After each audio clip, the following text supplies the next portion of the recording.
Yeah, how much is this one? And has it been used before? It's $10, sir. I know, but you think it's been used before? Unfortunately for that, I don't know. Well, it's not that big a deal, but I want to do it for a prank video. I want to drink water out of it. That's the only reason I asked. I know that sounds crazy. Let me smell. I don't smell anything. Neither do I. I want to make a video of me drinking out of it to freak people out. That sounds like fun. Well, what do you think's funnier, that or that to drink something out of? Well, the thing is, Like to freak somebody out. this one will be easier because they can't see it. That one you have to make it look like it. You're right, I'll get that one. And $10, is there any wiggle room on that? No, so it's gonna be like $10 cash. You can head inside the store. You can pay with credit card in there. Okay, where do I go pay for? Oh, in there? Yeah. So this entire garage sale area is just the store owner's stuff he saw. Oh, okay, so it's his junk, basically. All right. Yeah. I got my freaking oil can. Thank you. We're at the gun store. You always got to stay strapped, you know. It's freaking Saturday. Trying to get that artillery. Do not mess with the pimp on a blend. Do not mess with me, guys. Not today. I just want to tell you, I'm about to put water in this, and I'm going to go up there, and I'm going to drink it in front of them. You're gonna put water in a propane or kerosene Thing. thing? Because they're protesting oil. So I'm going to go there and say, I love oil. And this is going to be full of water. I'm going to pour it on myself, but I just wanted you to know that there's no danger, there's no water. So you know that it is just performance art. Alright. Mr. Stein, sounds like a wonderful idea, I guess, sir. Sir, you know your First Amendment rights. Do what you need to do. Yeah, I mean, but do you think... All we want is make sure there's peace and there's no fighting, like, you know... I know fighting. I don't want to fight. Hands put on each other, Mr. Stein, so you're good. So, that's fine. Just want you to know. It's water. I mean, All right, I'll let my guys up there know. Please let them know it's water. It's not. It's nothing dangerous. It's just a political, you know, performance art protest. Yes, sir. We're here at the oil protest.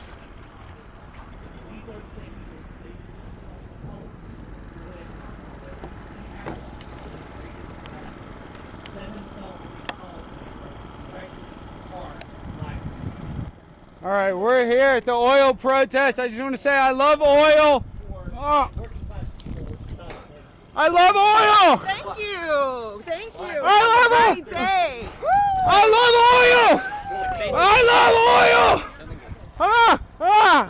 Well, people, You guys are idiots. we're counting the 2.4. We love oil. Get out of here. We love oil. Hey, get out of here. We love. Get out of here. What? Yeah, get out of here. Wait, what's going on? Why are you touching me? Get out of here. We love oil. Get out of here. Get out of here. We love oil. We love oil. Love oil over there. We love oil. Why don't you guys like oil? Why don't you guys like oil? What is going on? Get this guy's face. You want some or what? No, I don't want any of you. Can I talk to you over here? Why are you touching me? You're getting in my face. Yeah. Why you over here? Well, I'm over here because I love oil. We love oil. We love oil. Quit pushing me. Yeah, get out the way. Dude, I'm allowed to be here just like you. I'm allowed to be here just like... Quit touching me. Don't touch me. Don't touch me. It's okay. Can I Don't talk to you touch over me. here? I want to hear how much you I'm love allowed big to oil. be here. I'm allowed to be I want to hear here. how much you love big oil. We love oil. I hear you. I hear you. They pay a lot of people's bills. We love... Hey, dude, I know this kid's deranged. You look how mentally ill that kid is. We love oil. We love it. Let's see. What's your name, sir? Alex Stein. It's nice to meet you, Alex. Oh, I love oil. I totally hear you. I hear you. I hear you. Oh, we love oil. I'm glad you love oil, Alex. You see, they're trying to scare me. Say they're gonna dox me. Thank you, Alex Stein. What are you doing? Who are you? Who are you? Why are you touching? Walk out of here. Hey, film this. Why are you touching? I'm not. Why are you touching? Okay. You know, why are you hitting me and touching me? Oh, what are you talking about hitting you? Nobody is hitting you, Alex. Yes, they are. Hey, these people can just hit me. They can just hit me. It's okay if we dox you and put you on Dallas Morning News. I got you on body cam. It's It's a recording. I hear you. I hear you. Yeah. Now you are harassing people. I'm not harassing people. Area, and you don't I'm allowed to protest here too. You are. I'm allowed to protest here. Thank you for being here. Look at these sickos. Officer, how much is this woman? Oh my God! Dude, they just threw coffee on her! I'm so sorry. That wasn't an accident. No, it definitely was an accident. All we want is make sure there's peace and there's no fighting, like, you know. They're gonna sit there, they're throwing coffee on us, hitting us, you're not gonna do anything? Yeah, they just threw coffee all over her. Come here, officer. I'm allowed to be here. I'm allowed to be here. This is a public area. I'm allowed to be here. Now look at this coffee they threw on her. Come here. Come here. No, you're not throwing coffee on people. Look at this coffee. Officer, I haven't thrown water on anybody. I've thrown it on myself. You see that? You see that coffee? Yeah, we need a cop. We need a cop. Yeah. They just, She spilled her coffee all over me and they're laughing about it intentionally. they can just throw coffee on people? I wasn't doing anything. Uniformed officer coming up right. Yeah. They were physically pushing, hit him, and then spilled their drink on me, and I was just sitting there recording. I didn't even interact with anyone or do anything or touch anyone. She's allowed to film. Those other people are filming. They're not throwing coffee on her. That's fine. On them. You're agitating people. So I'm allowed to stand here. Yep, but you do not have a permit. I'm allowed. You don't need a permit to go to a park. Officer, what is this woman doing? What are you doing? I'm here trying to protest. Oh, have you ever heard of a protest? You ever heard of a counter protest? Counter protest. Yeah. That's what happens when you're counter protest. So I'm just saying, I'm allowed to protest. You can protest from right here. Okay, I'm allowed to protest anywhere. She doesn't get to tell me where I get to go. You can wait here for an officer. Yeah, but okay, but I can walk right here too. She doesn't get to touch me. I'm not touching you. I'm not touching you. You're coming at me right now. I'm not touching you. I'm not coming at you. Yes, you are. You are walking towards me, No. sir. You are coming at me. I am not touching No, you. I'm not. And you, if you want to speak You're to a being police officer, weird. a police officer is coming. You just get off. But I me. hear you, Alex. I hear you. Listen, you guys are delusional. Barack Obama, Bill Gates, they all have houses on the coast. These people are delusional. I cannot have you come near this car. They're delusional. These people are mental. It's ridiculous. Down if you'd like to make your police report. Yeah. The police are coming right here. Come on. Hey, we got that on camera. Let's just file the police report. Yep, if you'd like to file a police report, the police are coming right here. Okay, we'll go talk to them right now. That'd be great. Look at that. Like, Y'all can just throw hot coffee. I didn't do anything. Though. Yeah. I was. You think it's cool to throw hot coffee on people? Yeah. Accident happened. Yeah, it's not an accident. It's just funny how dumb, you're just such a dumbass. You know they threw coffee on her, you're not going to do anything. It's just pathetic. You probably like Arturo Martinez saying that the assassin should have aimed better, don't you? You like Sergeant Arturo Martinez? What'd you think about that? You think it's cool for a sergeant to call for the assassination of a president? Officer, is that cool to you? Is that hip to you, brother? Is that cool? I don't think that's cool. How am I supposed to trust the Dallas Police Department when they got bozos like you saying, oh, we should aim better when people try to assassinate the president? Those look like me, right? Yeah. I'm out here. Yeah, you can't even police them. They're throwing hot coffee on them. She's not doing anything. I might be doing something, but she's not doing anything. And I'm allowed to be here and protest too, okay? That's how this works. It's the First Amendment. You might want to look up the Constitution. It's your job to protect it. God. We got Bozo the Clown over here. We'll see you on YouTube. We'll see you on Instagram. So you shout out your boy Arturo Martinez? You want to shout him out? So unbelievable. We got it. Luckily, we got the body cam. Well, what's funny is that he's arguing that, well, we can't be at a protest. These people can be at a protest, but we can't go over there. I mean, that doesn't even fucking make sense. Such bull. I'm so fly, I'm aligned with the planes. My grind so refined, I got no time for no games. Ask yourself why would I make time for you lames? At all costs, cause I'm a boss. But break them off, yeah, gotta break them off. Ladies and gentlemen, boys and girls, children of all ages, welcome to Prime Time with Alex Stein. I'm your host, Alejandro Stein, and we got a great episode. That's right, we have some incredible guests. You guys know Jay Anderson. He is into the ancient history that they are hiding from you and I. So Jay has a great YouTube channel. It's called Project Unity. Is that correct, Brandon? Project Unity. I don't want to be disrespectful.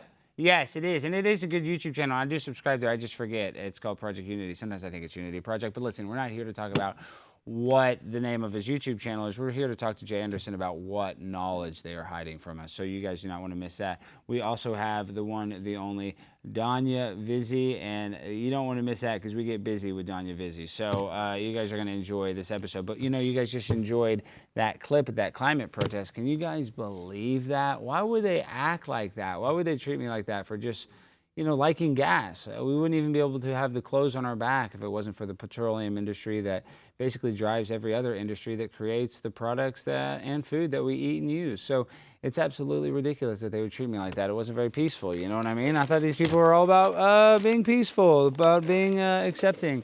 I guess not. They don't accept the people that like oil yet. They're hypocrites because they all use oil. So it's just idiocracy on display like usual at a typical protest. Also, guys, this week, I do not want you to miss it. If you're on the fence, we're having the Chat Rat meetup. That's right. Saturday, the 26th, Sunday, the 27th, we have a comedy show at Wise Guys Comedy Club, and we're going to be hanging out at the 28th. And we're going to try to get a coalition of people to get on the VIP list, and I want to take all the Chat Rats out to dinner somewhere, probably somewhere cheap, maybe McDonald's, I don't know, maybe a buffet, who knows. But Pimp on a Blimp is paying, so you guys will get free dinner on me. So you guys don't want to miss that in Las Vegas this weekend, guys. All right, with all that being said, now let's get into our next guest. I was talking about Jay Anderson of Project Unity, a great YouTube channel, hundreds and hundreds of thousands of subscribers. Every video gets 500,000 to 1 million views. He was just on Piers Morgan. He's arguably considered controversial, really not that controversial in my opinion, considering some of the views I have. You know, I mean, come on, I damn near stormed the Capitol. But I should have, I didn't. But listen, I'm not here to talk about January 6th. What I'm here to talk about is January 6th, 14 BC. That's what I'm here to talk about. And this guy knows all about it, Jay Anderson. So tap in. You don't want to miss what you're about to hear about our ancient history that they're hiding. Ladies and gentlemen, our next guest, that's right, you've seen him on Piers Morgan. You've seen him debate experts. And this guy, he talks about a lot of stuff, you know, about ancient civilizations that a lot of people are afraid to talk about. And that's why it's such a pleasure to have on Jay Anderson, the founder and creator of the very popular YouTube channel that everybody should be subscribed to called Project Unity, where he dives deep into these topics that, you know, I'll give it up for Piers Morgan for giving some mainstream, attention. But in reality, this man is not getting the attention he deserves. The one, the only Jay Anderson. Jay, how you doing?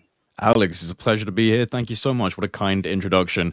I didn't expect to end up on Piers Morgan, but I'm happy at least I got 15 minutes in at the start to kind of lay a bit of a foundation before all of the debunkers got on.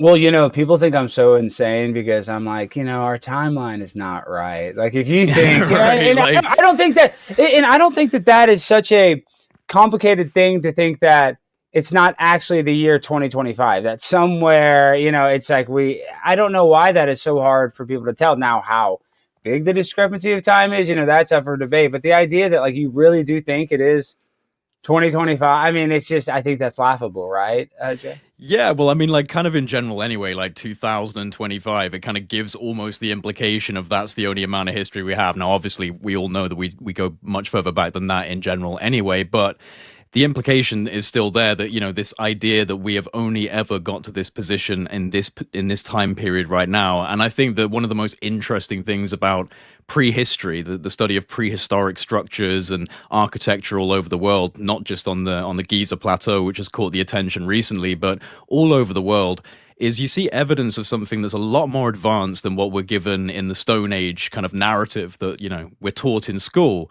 And that's coming up under immense scrutiny now. I mean, one of the big ones was Göbekli Tepe in Turkey. That suddenly, you know, created this huge red flag in the narrative. Jay, I just saw the clip last night. I'm freaking out. I'm like having a panic attack because then I see I see Jimmy Corsetti talking to Joe Rogan about how that could have been Noah's temple because he sacrificed animals there and there's all these animals. And then they talk about the dating of Göbekli Tepe. It's like 12,000 years old. So that doesn't jive with what we got going on. So, sorry, elaborate on Göbekli Tepe because people don't even understand how ancient and how old and how this is the first church, theoretically, of all time.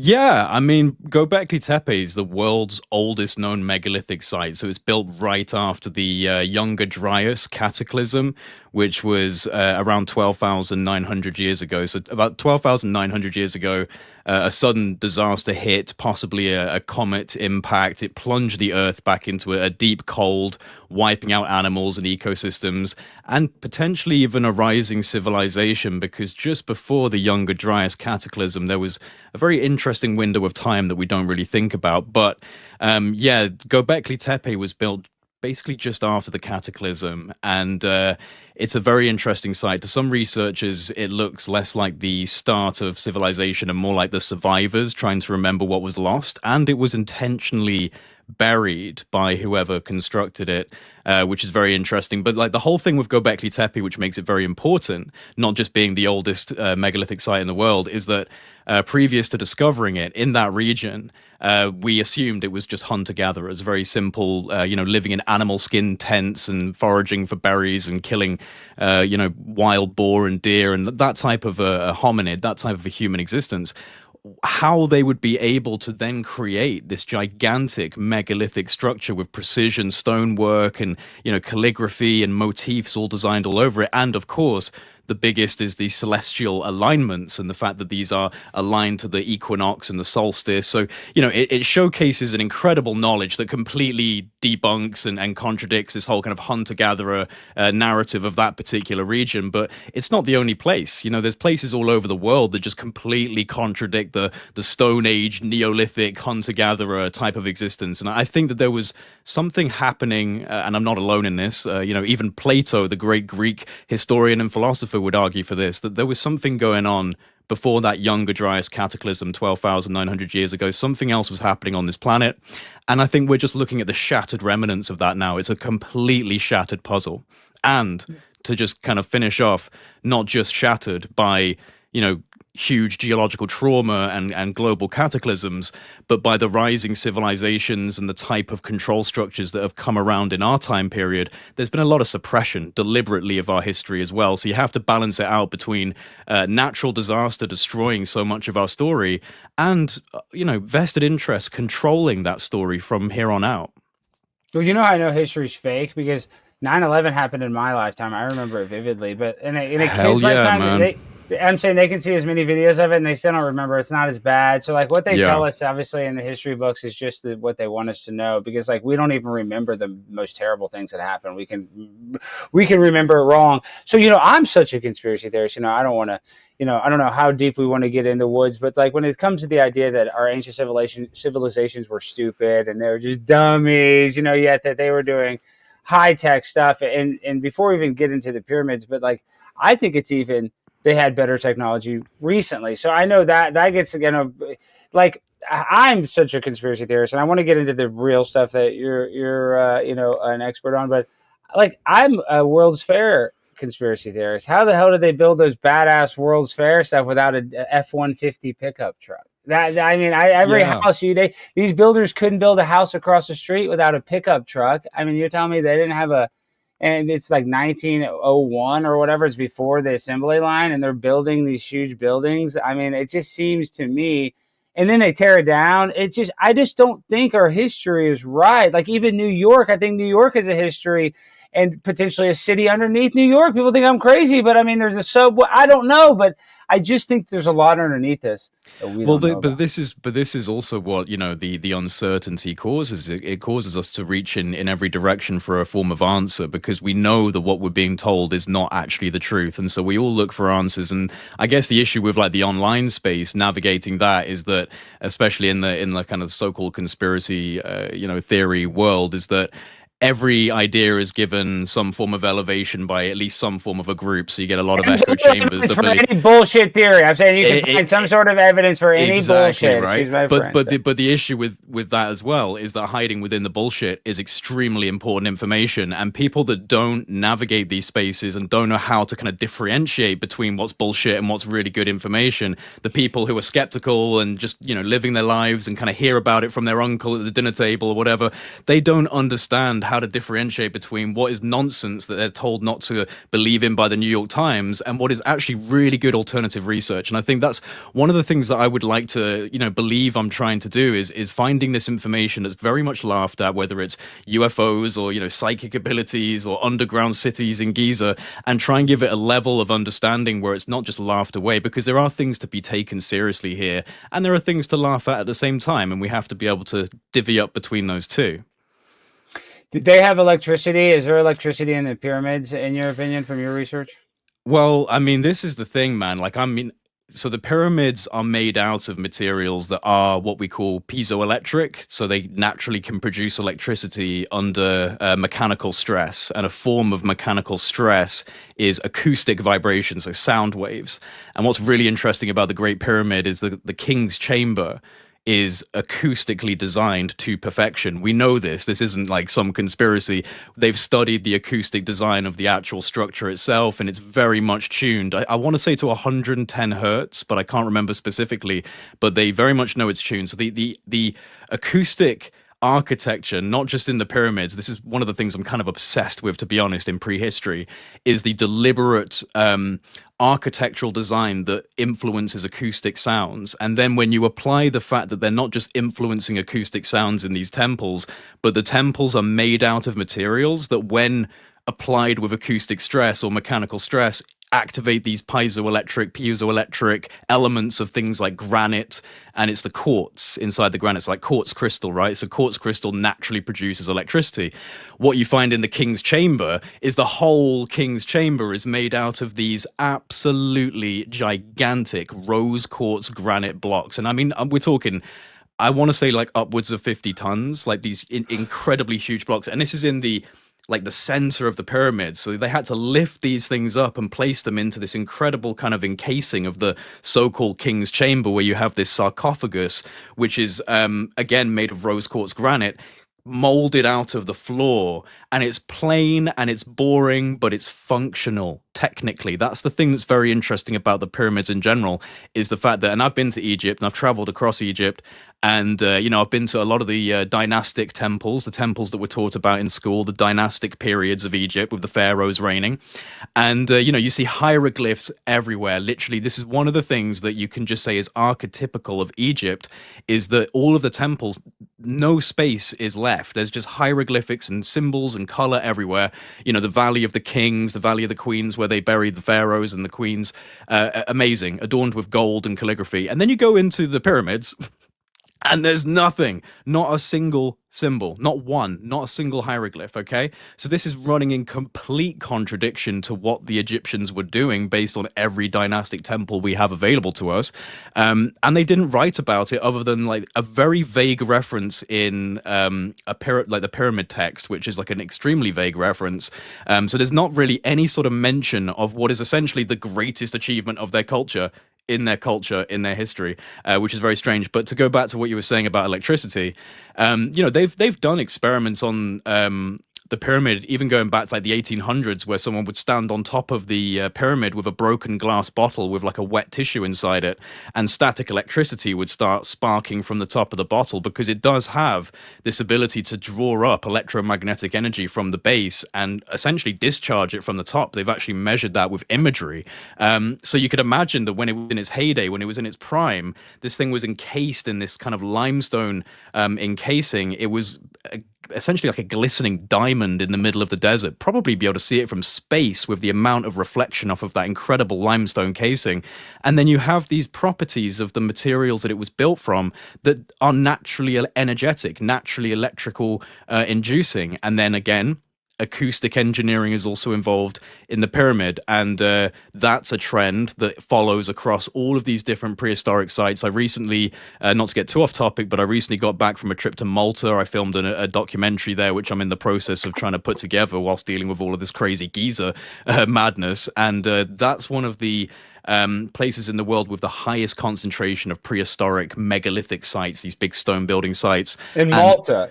Yeah, just off quick, I want to say something, because we're already going on one tangent that I should have interjected. Sorry, bro. I have a tendency to just go off and off, so, And that's why your channel is so popular. Everybody needs to go to Project Unity and subscribe to it. Your channel is absolutely Thank you, bro. Appreciate it. you talk about the sound waves. This is a weird comparison, but you can go watch videos on YouTube of like those subwoofer competitions, and the subwoofer they can send sound waves where it can actually move plastic and metal in a way that is not the normal way, in a way that a machine couldn't even move. And people are like, "What? That's just the sound waves," but that is what it is. It'll make glass like literally look like it's a piece of paper. You know what I mean? Like it's one of those car dealer dummies.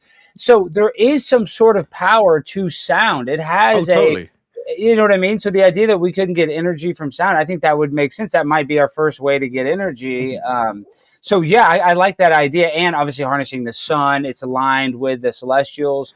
So like, you know, these people aren't stupid. And the earth, I believe the earth is charged. Like I think that, you know, there's obviously energy. They say the earth is a charge. So, you know, these people aren't stupid. They can figure out how to do stuff. I mean, well, if you want my wild theory on it, and you know, my wild as wild as crazy, because I believe I think there's giants walking around. I think there's damn giants, Jay. I'm literally getting there. Like I'm on that side now. Like I really am. And I was dismissive of that, you know, a few years ago. I'm not so dismissive of that anymore. But my weird theory with it, like you just said about the planet being energetic, well, it is. Like the planet essentially is a technology. It's a bio and geoenergetic technology, because you have the electromagnetic waves that are being caused by the planet. So just like we produce an electromagnetic field, like what some people might call an aura, your heart produces electromagnetic energy, and your brain produces electromagnetic energy. By the way, your heart actually produces more of an intense field than your brain. So, you know, to say that you're feeling with your heart is actually quite an important thing, because there is a lot of electromagnetic pulse coming from that incredibly important organ. But the Earth has a heart and a brain. But this is the thing. So the Earth has the exact same type of a toroidal electromagnetic field around it, generated by the core, which is like a giant dynamo. So there is a technological way that you could look at Earth, and then you look at the materials that Earth's made of, and you've got the natural quartz-rich rock that produces electricity. Then you have limestone. Limestone amplifies acoustic vibration. So the Greeks used limestone to build a lot of their colosseums and amphitheaters, because you could actually get people in the back row to hear what was being whispered on stage. If you made the stone seats out of limestone, it amplifies and carries acoustics. What's the pyramid made out of? Limestone and rose quartz granite. So these two things that couple together, the acoustic amplification, the piezoelectric granite, influencing each other, creating energy for some reason. Who knows what it was? But my wild theory is this, right? That we might have actually been... Have you ever heard of the Kardashev scale, type 1, type 2, and type 3 civilizations? I feel like I have, but why was there a scale again? So it was a scientist. I can't remember his full name, but it was something Kardashev, and he created this scale of like how advanced a civilization is. So a type 1 civilization on his scale is using all of the energy of its planet. A type 2 is using all of the energy of its neighboring star. And then a type 3 is using all the energy of its galaxy, which is, you know, incomprehensible God level energy. So a type 1 using all of the planet's energy. So we can never reach type 3, though. I mean, that's we're not even at 0.5. We haven't even hit type 1, because we don't use all of our planet's energy. We waste so much shit, right? So we're not even scratching that type 1 civilization. But what you see in this prehistoric culture, which was stone building culture, is that not only are these things precision, geometrically engineered and acoustically engineered, and they're using these very specific materials that are energetic naturally, but they're also designed and built on fault lines, like telluric fault lines, where you've got natural energy. Some people call these ley lines in the spiritual community, but again, these are very real, kind of the electromagnetic grids and kind of waves that the Earth's energy follows, and they're built on these things. This is no disrespect to slaves, but this would be hard to be built by a slave. I mean, this would be hard to be built by us, like anyone. Like, this is hard to be built by a mathematician. You need mathematics, engineering, you need acoustic knowledge, you need celestial astronomy, stargazing knowledge, because they're aligned to, celestial stars. They're aligned to the equinox and the solstice. So, what I'm saying is that it looks like they were plugging into the natural flows of energy on this planet in a way that you might consider a type 1 civilization. They were naturally bringing energy from the planet into these nodes, into these kind of stone building nodes that were all around the world. They're all over the world. And one thing that's very interesting as well is the fact that so much of this stone building from prehistory all over the world shares the same style of stone building. And it's a style that's really, really impressive and we can't do today. Like, so you go to like Sacsayhuaman in Peru or the Osirian in Egypt and even Newgrange in Ireland and some other places like in Greece and Japan. And it's like this...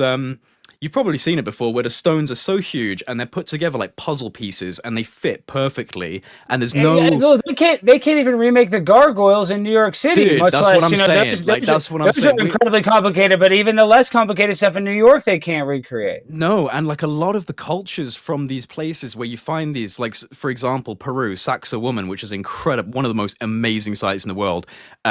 Massive multi-ton stones that are fitting together like jigsaw puzzles with no mortar, no binding agent between them. They just fit together completely perfectly. What about Stonehenge will work real quick? Stonehenge again. Well, I mean, recently, not even that long ago, they found out. You see, wait, real quick. Sorry, I said because I don't have you for such a short time. You're such a busy guy.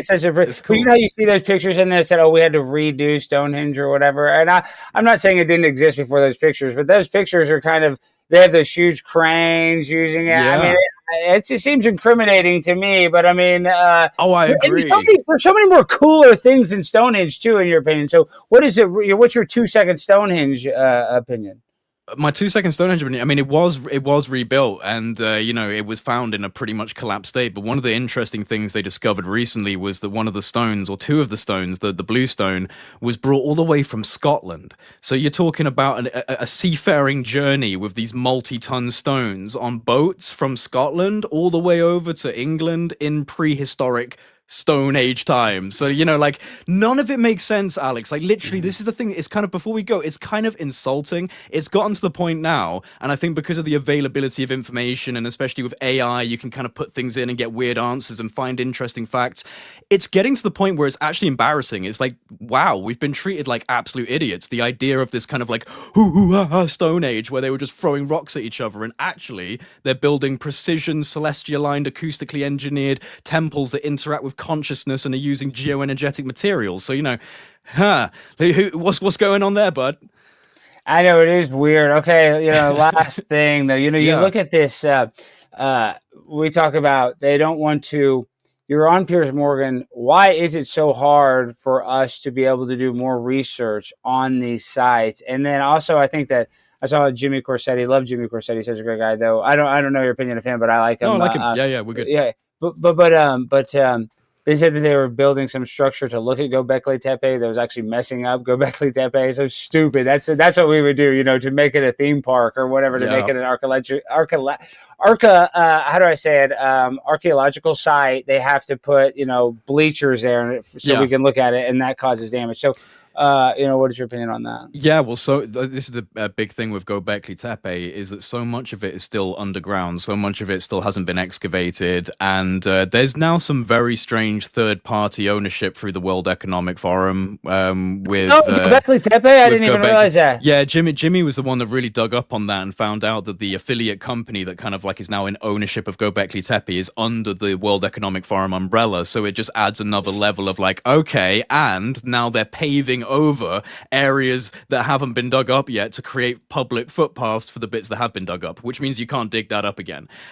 So it's just kind of like there's clearly sabotage on one of the most, if not the most important historical site in human history, because it's the oldest megalithic site in human history, and it completely on its own debunks the whole Stone Age 10,000 years ago we were doing nothing type of thing. So yeah, I mean, there's a vested interest from a lot of very big institutions, I would say, and powerful institutions, because it goes deep. It goes, deep enough for us to talk for 4 hours about the different power levels and potential secret societies and, the idea of keeping knowledge over time until humanity's ready for it. And it goes very deep into that. But yeah, Göbekli Tepe is so important, and they're clearly covering it up.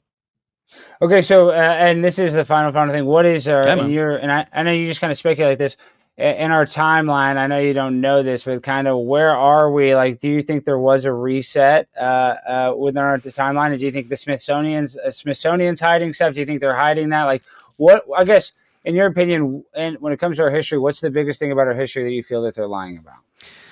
Well, I mean, human origins is a pretty big one in terms of where we really came from, and yeah, I think there's a vested interest from the Smithsonian and the Holy See, the Roman Catholic Church, Vatican, to kind of keep a lot of this under wraps. I think again, without being disparaging to any particular religion, because like it's not necessarily about religions themselves, but the powerful institution that represents that religion. There has been obviously crusades and the burning of heretics throughout time. We know that knowledge has been suppressed through very powerful religious institutions, and that hasn't ended. So I think that there could be some very disruptive history that maybe contradicts certain narratives that are being held by powerful religious institutions, and they're keeping that. I mean, for example, I don't know if you knew this, but so the Vatican, this is quite well known, the Vatican has its secret archives or apostolic archives, right? But did you know that it's roughly, I think, 65 or maybe even 85 kilometers worth of shelving to hold all of that?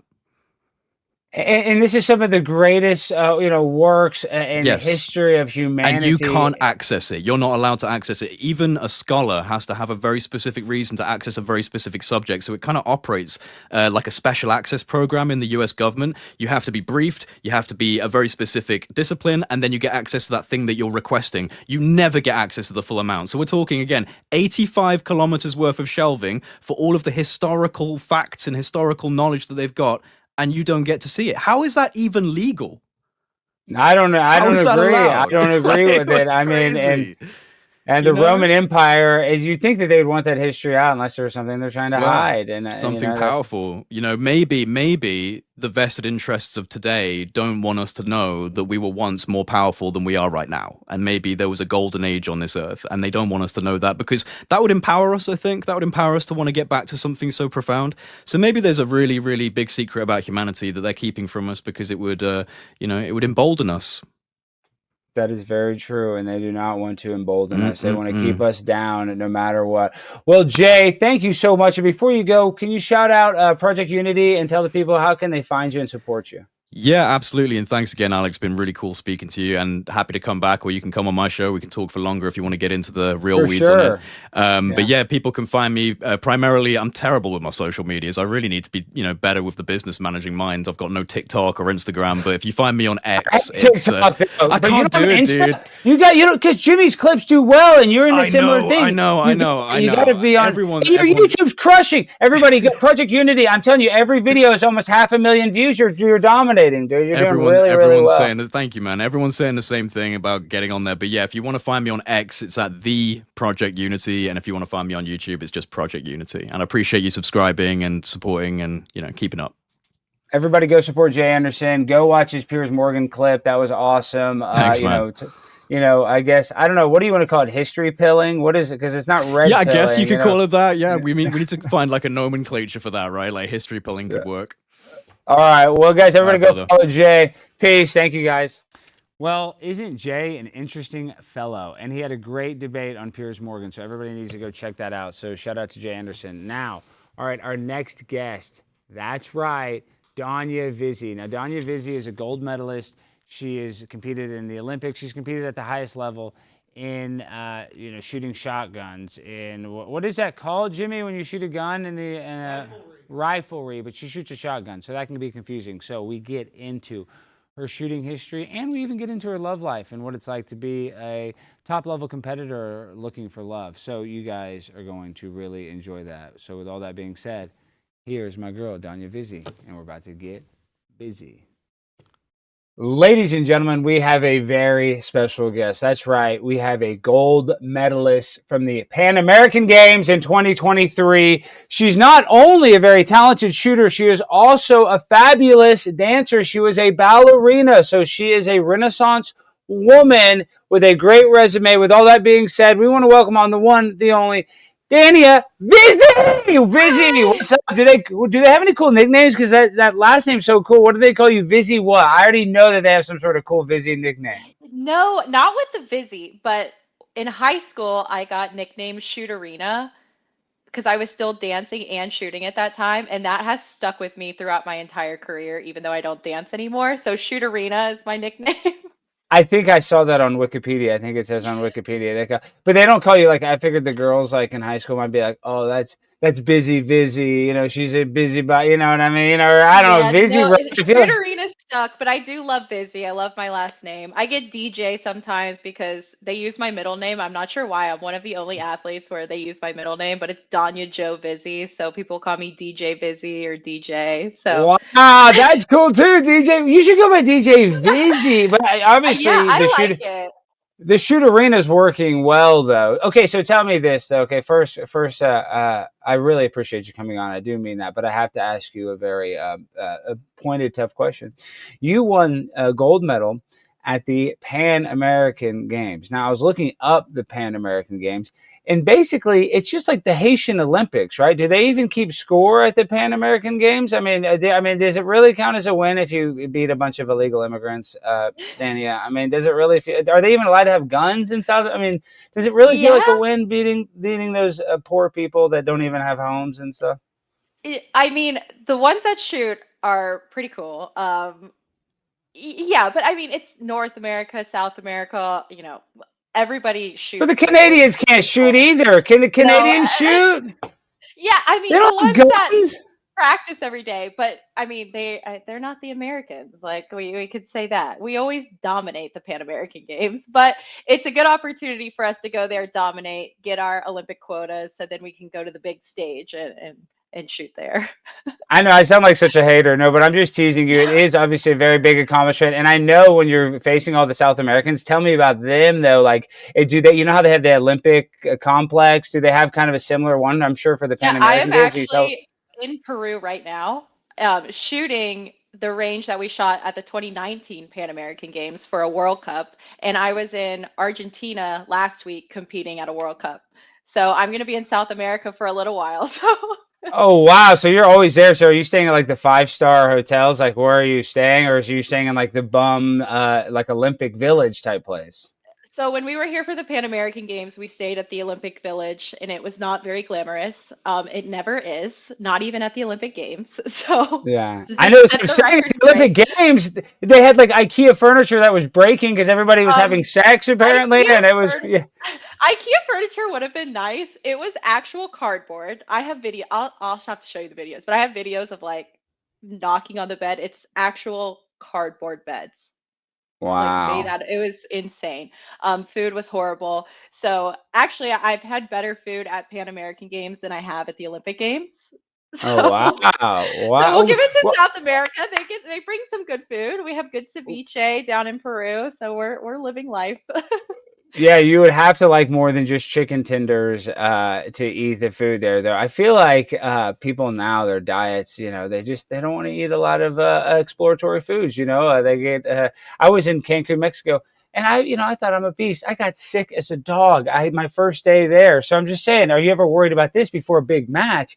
And you're in dang Argentina, and you go there, you're like, oh, I'm going to get a torta, and then the next day you're sick to your stomach, you can't shoot. Are you ever worried about that? Seriously? I am usually worried about that. I mean, some of the places we get to travel to every other year, so we have like our designated restaurants that we know are pretty safe. I would only eat at McDonald's. I would only eat at McDonald's. Chad Johnson, one of the greatest wide receivers, he only ate at McDonald's his whole career. So sorry to cut you off. We have athletes who will only eat McDonald's, but we have some who won't explore. I'm the kind, like, we go to Korea, I'm gonna eat the squid that's like still moving on the plate. Like, I want to try all the crazy things. And in Peru, their like delicacy is cuy, which is a guinea pig. So I've eaten that twice here. Shut up! You're eating people's pet guinea pig, and what did it taste like? I like to try it. Like chicken, but a little chewier. Not as. See, good. Our fans on this show, they're called the Chat Rats, so they're gonna. I don't know. They might hate that. So you're eating guinea pigs, which is I've eaten the guinea pigs. And was it a bunch of sauce on it? I mean, what is the no sauce? More like a fried chicken, like kind of like you would go to KFC and get like a fried, chicken tender, dark meat chicken. It's kind of like that. It still has all the bones and everything. But one time I got it. It kind of looked like if you got dark meat fried chicken. Wait, time out. How many times are you eating guinea pig? You said one time. What? No, twice. You one time, so you like guinea pigs, so you're a freak. You're eating, going over there, eating. There's some kid watching this. They're petting their pet guinea pig right now. Like, oh my God, this monster, this gold medalist. The only way she got her gold medal is by eating guinea pigs. She's gonna eat her guinea pig because of you. Oh yeah, well, no, I wouldn't recommend. Also, I don't know how to prepare it. But yeah, I like to be adventurous. Some people on our team don't, so they'll eat the McDonald's every night. But you have your specialty in every country. Like here, we eat a lot of ceviche in Peru. Argentina has really good beef, so I had a lot of steaks last week. Yeah. But you just kind of have to go with the flow. Some places you lose a lot of weight, like India and China. You just don't really eat that much. Wait, time out. India, and they say India, they're crazy. So you, an attractive woman, you're kind of an alpha woman, if I'm being fair. You know, in India, these men are crazy. Well, I bet you, what is the vibes like for you in India? India, we are at the range or at the hotel. You're not really exploring too much, but we did have a girl who's on the Indian national team who took us out one night to a 5-star restaurant, showed us like a really nice area of India, and that was a really cool experience. But if I What was the wasn't food? there, What was the food? What was the food at the 5-star restaurant? like a lot of just grilled meats and then this lentil type dip that they make with naan that takes, I asked her for the recipe. It takes 48 hours to make it. I never made it. But it No, was all really you're gonna good. make some authentic Indian dish. I mean, where were you in Mumbai? Where were you in? I mean, New Delhi, New Delhi. I can't imagine the men and it's crazy. But so if you've been all over the world, where would you say is kind of the sketchiest or place you're like, man, I don't want to go back there if I don't have to. India was a little sketchy. Morocco, when we walked around, was a little sketchy. I've been to Morocco. Morocco at the tip of Africa. It was. Did you thought it was sketchy? Some areas that we walked through were. There's a lot of people selling Moroccan hash. I remember that they would sell hashish like in the squares or whatever. And lots of hashish. I don't want to say that I bought some, but maybe I rolled some in a cigarette, and I had it, and I was young, and it was an experience that I do not recommend. But yeah, so I guess you could say Morocco is a crazy place if you're not a total degenerate like myself that fits in well in that type of environment. Yeah, I think we kind of just made a wrong turn going to a restaurant and ended up on a street that we probably shouldn't have been on. But other than that, it was okay.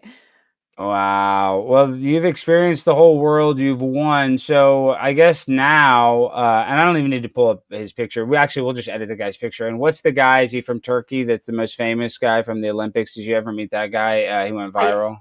I did. And then we had a tournament actually in New Delhi a couple months later. It's called our World Cup Finals. So the top 10 athletes in each discipline get to shoot one more tournament. And it's kind of just to wrap up the year, one more World Cup. And he was there. So I talked to him a little bit, and he's a really, really cool guy. And he just goes viral because he doesn't use any gear. But then you see the Asian women, they have 17 different ocular, things. Does that really help? I mean, where do you stand on the gear versus just nothing at all like him?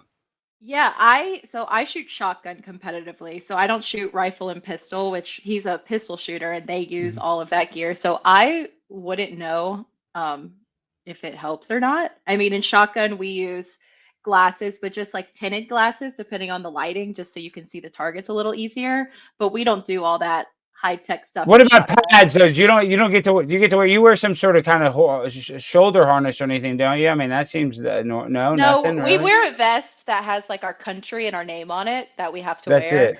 But it doesn't have padding or anything. See, that's it, Danny. You need to add some swag. Like that guy, we don't even know his name. I'll look it up. I don't even want to look it up. What I'm saying is, I'm here interviewing you. But the reason he went viral is he had no swag. He was like the NFL football player when it's really cold and they don't have sleeves and they don't have gloves. You're like, man, that guy's tough. It's like this old school thing.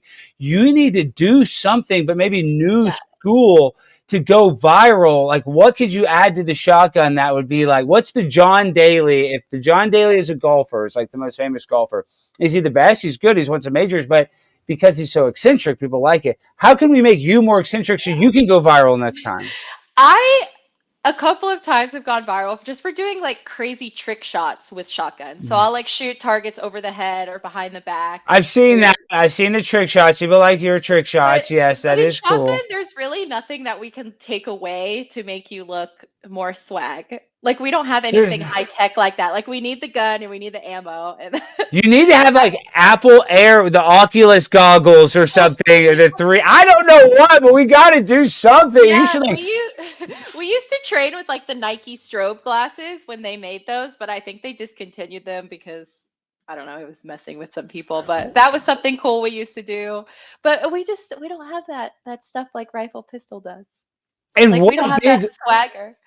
I know the glasses they look cool. They look like they're in a damn James Bond movie. But okay, real quick though, why have you not taken some? And you have taken controversial political stances to the liberal left, but why haven't you been more political? The fact that you are at the top level of all competitors, have you been able to gain like the same attention as like the women's soccer team? I know that's a bigger sport, it's women's soccer, arguably one of the biggest sports, but how has that affected you and how have you been able to get your message across being political as an Olympic athlete? It's hard because in shooting they don't televise us as much as they would soccer or gymnastics or these other sports because they are anti-gun. They show us maybe at 3 o'clock in the morning when people aren't Is that watching. really why? Wait, time out. Really, they're that anti-gun that they don't even want to show it at a time where a lot of people. Wow, I mean that makes sense. I'm not actually surprised, but that it's just hearing it from a professional shooter. It makes or technically you're an amateur, technically, or would you consider yourself a professional? Or what do you have to say? Okay, yeah. Well, I didn't know if you have to say that you're an amateur to be in these games, but I guess obviously you're the top, you're the gold medalist. But so I didn't mean that disrespectfully. But okay, so tell me this though: they put you at 3 a.m. They don't want you to see it because they don't want to glamorize gun violence. So even when you win the gold medal, you don't even for the Pan American Games, you don't even get to do a big tour because they don't want to say, "Hey, look at this woman winning for a gun thing," because they hate guns that much. Yeah, they televise us, very small amounts, and even like NBC doesn't really post about us that much when we do win Olympic medals. And shooting for the United States wins lots of medals. Like we dominate in shooting. I won the World Cup last week, and you don't see it anywhere. But you just won the World Cup. Well, you just won it again. I thought you just won it in 2023. Yeah. So you just won 2025, or what is the World Cup? How is that different than the Pan American Games? So the Pan American Games is just North and South America and Central America. But the World Cup is every country that competes in shooting. So tons of people. You're the best in the world. That makes sense. The World Cup. Wow. And you're not getting any I won it 2 days ago, and you wouldn't know. And you're telling me if a Chinese woman won it, she would be having a ticker tape parade in the center of, Tiananmen Square if they won. Exactly. But it's hard because, being a professional athlete and competing for your country, like I love the United States and it's an honor to be able to represent the United States and to stand on the podium and listen to your national anthem and watch your flag raise. But then you have people like the women's national team who will kneel, and it makes us sick, but there's not much we can do about it or say about it because nobody really listens to the shooters.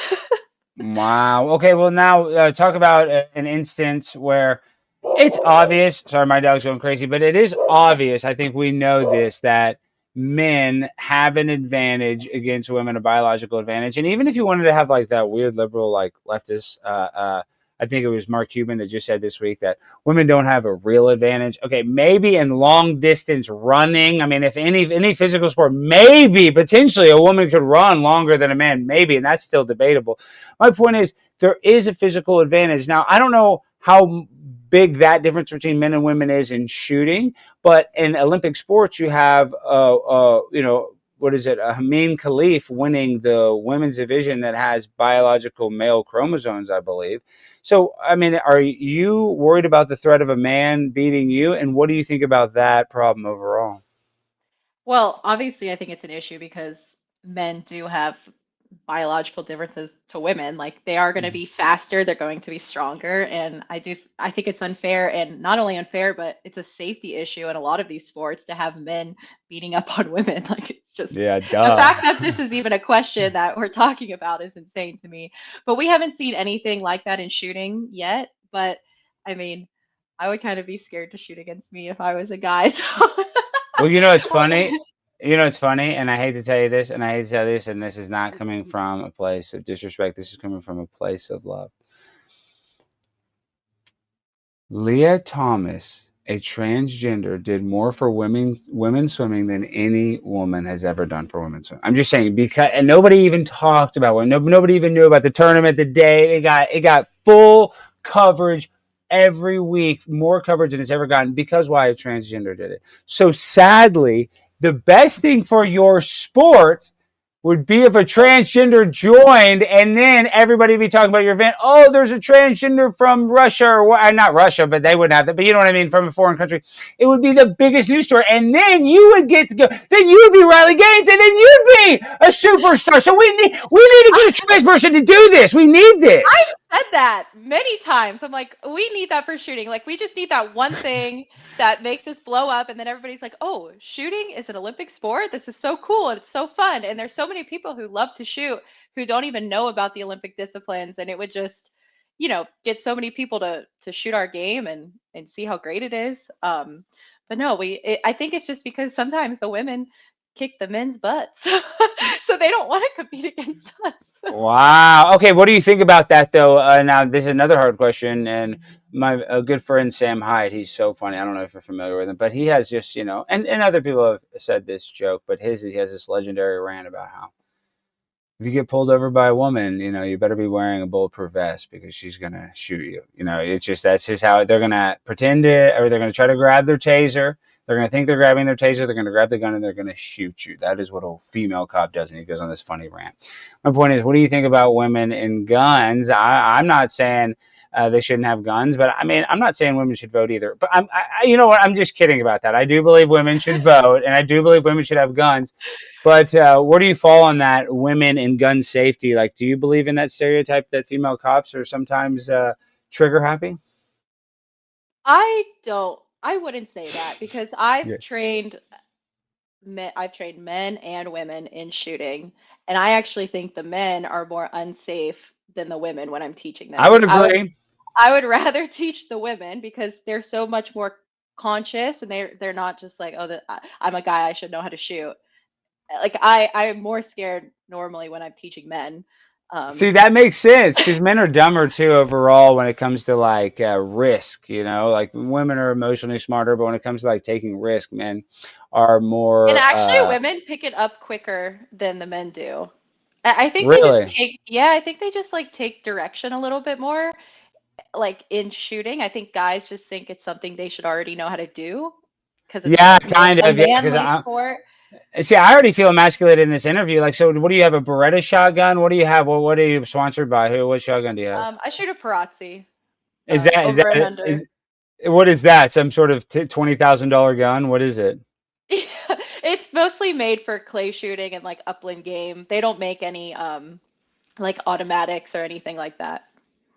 And so they're all handmade in Italy, like beautiful works of art guns. I know, but this is the other thing, is that when you buy the gun like that, and maybe this is, sometimes it's over manufactured like that. Is that bad? Or I guess they know what they're doing. You know what I mean? Like, sometimes do they need some of the, high quality stuff that they do? Does that actually make it better? I think so. I mean, yeah. So I think Pirazzi makes about 2 guns a day is all they could make. They're very limited. They're not just producing guns like through a machine. Everything's made by hand. When you go to the factory, it's like insane to watch all of the people work on the different parts of the guns. But as much as we shoot, we need a gun that you can rely on. And I know I only bring one to each tournament, and it's like, you only bring one? You only bring one? Like nothing is gonna break. Just to make it easier to travel? Just to make it easier to travel? Easier to travel, but I know I don't need a backup because I just have so much faith in that gun. And in a Pirazzi, it's the Rolls Royce of guns. You just know it's just that. Yeah, it is. Yeah, it is. It is. And then in a Pirazzi too, like if something does break, it's normally in the trigger, and they're unique in the fact that you can just take the trigger out and put a new one in. So we'll travel with maybe a spare trigger, but that's it. Well, the only reason I say that is because, I'm into cars, and, sometimes like you think like, oh, Mercedes is better than a Toyota, but really a Toyota will last longer than a Mercedes, more than likely. You know what I mean? So I didn't know if maybe with guns, maybe you want the Toyota. I don't know, but now it makes sense why if you want to have you want the I think best of it's the best of the best. it's a little bit different. Like they do make some guns that are a little bit more inexpensive. Like when you start getting into the 20, 30, 40, 50, $100,000 range, like you're talking about gold inlays, like Yeah. all the wood is really unique and just stuff like that. All of the hand engraving. So that's what's costing so much money. Okay, last question before you go. So, you know, you have to travel with a gun. Tell us your worst travel experience trying to take that gun country to country.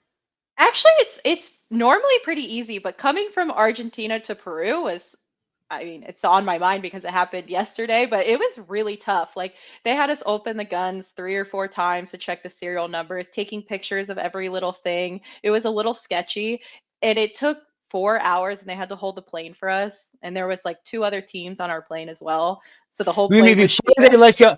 Well, that helps when you're traveling with a team. But what about when you're traveling alone? I mean, I bet. But if you're checking it, I mean, I know a lot of people travel with guns. I've traveled with friends that have guns. You know, it is an easier process than people think. But I don't know what that's like to go in. I've never traveled like to Mexico with guns. You know, I never traveled to Argentina with guns. I imagine that's a lot different. Yeah, I normally for our World Cups, the airport already kind of knows because there's hundreds of people coming in with guns. So they kind of know what's coming, and we already have like all of our permits and everything. So it's not as hard as you would think. I mean, it's not as easy as traveling state to state because you don't have to do anything. But some places just take it a little bit more seriously. And if one number is off on your gun permit and you forgot to check it, it turns into a situation. But they normally fix it pretty quickly for us. And then they keep your $25,000 shotgun. That would not be good. All right. Well, That has happened. They've confiscated it. Yeah, so we had a layover in Germany and then not missed our flight, but our flight got canceled. And if you're in Germany more than 24 hours with a gun and you don't have a permit, they take it. So they took a guy on our team's gun for like 8 months. He couldn't get it back. So how did he shoot? How did he shoot? Well, luckily it was coming back home, but then he got like a backup one sent to him to go to the next tournament, but it was pretty bad. We thought he'd never get it back. Wow. All right. That's crazy. And okay, actually this is the last thing. Okay. I don't know your marital or dating status, but is it hard to date as an Olympic athlete? Because I feel like that might be masculating. So can you tell us, you know, without revealing too much, what is your kind of dating and love life like? Single right now, but it's fine. Dating's fine. I feel like you have to date somebody who obviously likes guns. I wouldn't date somebody who is a liberal or doesn't like guns anyways. But it's kind of something fun you can do together. But it has to be the right guy, you know? Some guys don't like you beating them at the shooting range. That's what I'm saying. See, I wouldn't lie. I mean, I would be okay with it because I'm a very, I'm a very progressive guy. I'm a liberal conservative. No, I'm just saying that I don't shoot. I wouldn't. I think, you know, I feel like my girlfriend has beat me at cornhole or something. I feel like I don't know what, but I feel like she's beat me at something, and I didn't.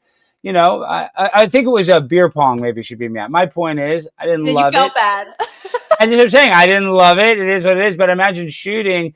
You know, that is emasculating. Let's be real. Yeah, I don't. It's not the first thing I say, but it always ends up coming up because they see my Olympic tattoo and they're like, "Wait, were you in the Olympics? What did you do?" And then you have to say, "Oh, I was a shooter," and then you know, it all goes down from there.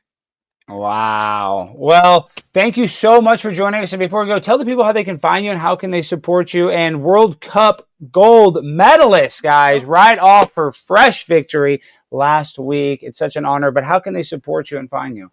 Yeah, just online. My handle on everything is just Dania Vizzi. So Instagram. I'm trying to do more on X, but Facebook. X and but it's Dania. I said Dania at the first time. It's Dania. So I don't even know. How do you correct me? I guess everybody pronounces it wrong. So it's Dania. We need to fix that in post. It's Dania Vizzi. Jimmy, look at Jimmy. I see Jimmy. Look like Jimmy. As long as you know DJ Jimmy, Vizzi. are you there, Jimmy? Yeah. What? Were you watching this the whole time? No. I just poked my head in just to like make sure that everything. I said her name is Dania. Ready to jump? Oh, now he's disconnected. Dang. Hey, no, you no, got me no. by my nickname, Shooterina, DJ Vizzi. Shooterina, DJ Vizzi. Well, we corrected it. And guys, fresh off her gold medal victory, thank you so much for joining us and keep up the good work. I can't wait. The Olympics are coming up, and there's Jimmy. Hold on. Look. Jimmy, I've been saying her name wrong. It's Dania. I'm saying Dania. This is my producer, Jimmy. I didn't even know that's how you pronounced it. I'm sorry. Good research. It's always Jimmy's fault. No, Jimmy, thank you. She just won the World Cup in shooting, Jimmy. I know she's a badass. I think you came up on my Explore page and you were like Olympic, and then you were at Mar-a-Lago. I'm like, this chick is a badass. We need to talk to her.